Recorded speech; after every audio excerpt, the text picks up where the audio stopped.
everyone, merhaba. Today is the 5th of March 2024 and I am going to talk about my 1993 Yamaha TT-R 250. I bought this bike towards the end of 2022 and my dad has been spending some time working on it and the restoration is almost complete now, and he spent like the last year working on it and on other projects as well, of course. But yeah, he really did a good job and I'm really happy and excited to ride this bike now. I've posted some updates about this bike from time to time on Instagram, and I also uploaded a video, YouTube short as well, and one can see the process. It wasn't in a really bad state, it was in a good state, acceptable. However, I want this bike to apply and make it a classic, so a historic vehicle here in Malta, and it really needs to be, and I want it to be, in a very good condition as much as possible and in an original state. So of course I bought and changed the original to the original indicators, for example, and I had to clean as much as possible the yellowish plastics that it had, and now they look really good. Of course, the sticker, for example, was blue and did not match the sticker on the tank, so we removed also all of the stickers. The tank had to be repaired a bit as well. It had a dent, so this was repainted by my dad, and the stickers are all new basically. The frame was also repainted, so this is the original color. There were different versions.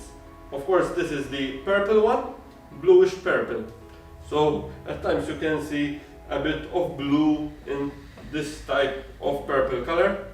There was also then the blue one, which was really much more blue.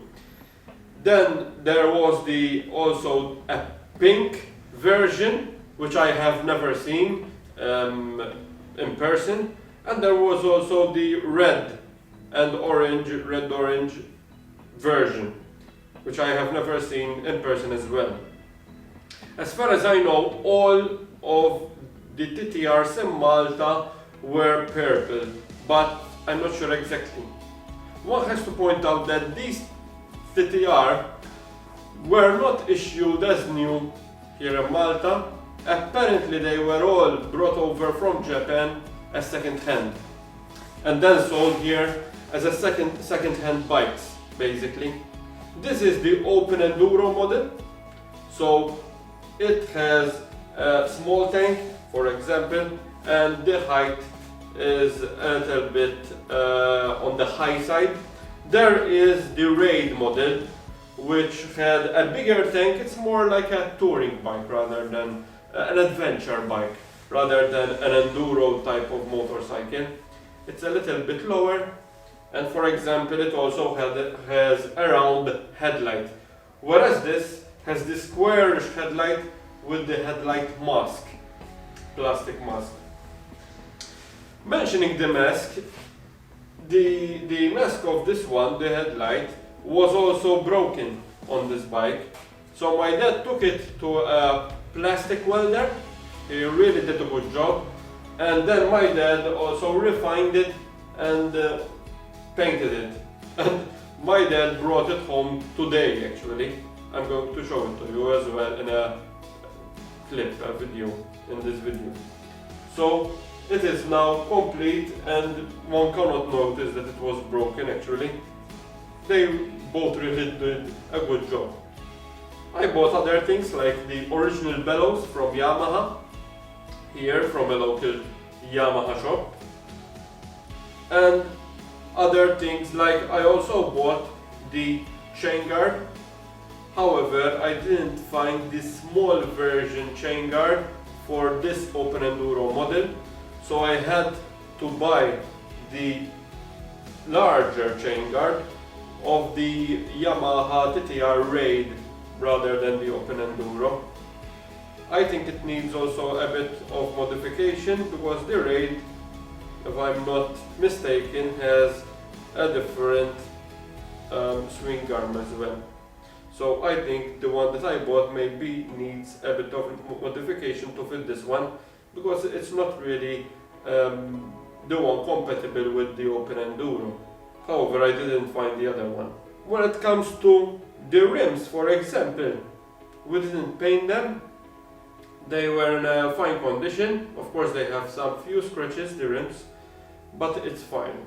I mean, we didn't want to disturb the originality of them actually, and they were in a good, quite good condition, so we left them like that.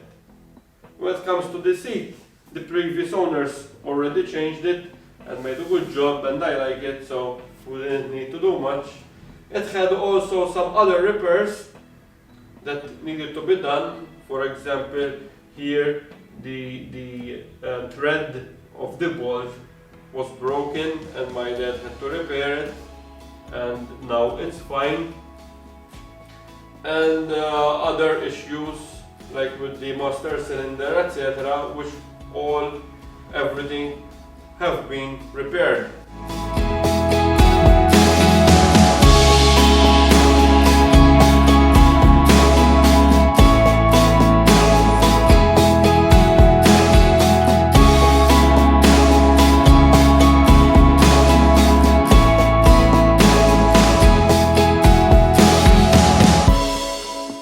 When it comes to the engine of this bike, it's basically a single cylinder, so pretty simple design, and it has a lot of torque. The Honda XR250 is the one which I really wanted to buy actually. However, when I was then searching to buy a 250 Enduro type of bike, I found this one for sale. It was put on sale by a friend of mine, and I went to see it and I really liked it very much, and then ended up buying the rival of the Honda XR250. One can also mention there is the Suzuki DRZ250, and I am not sure if we have them here in Malta. I know my friend, for example, has a 400, but the 250 version, I'm not sure that we have them. But when it comes to this bike, I am really happy with it, and I am really eager to ride it on the road now. One thing that one may observe when in these video clips that I took of this bike is that all bolts are basically marked with a marker, like with a bronze type of color.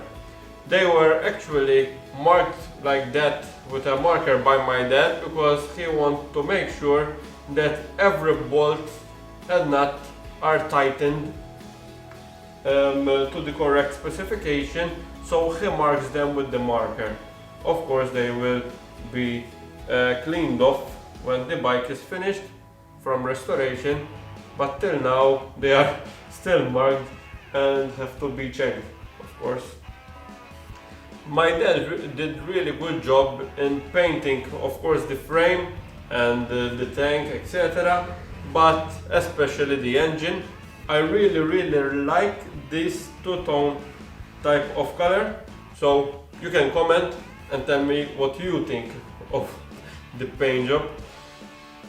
But overall, I am happy with this one, and I will show you again the bike when all the parts have been fitted to it and it is ready to be ridden. Now I am going to start it for you to hear some beautiful music. Thank you.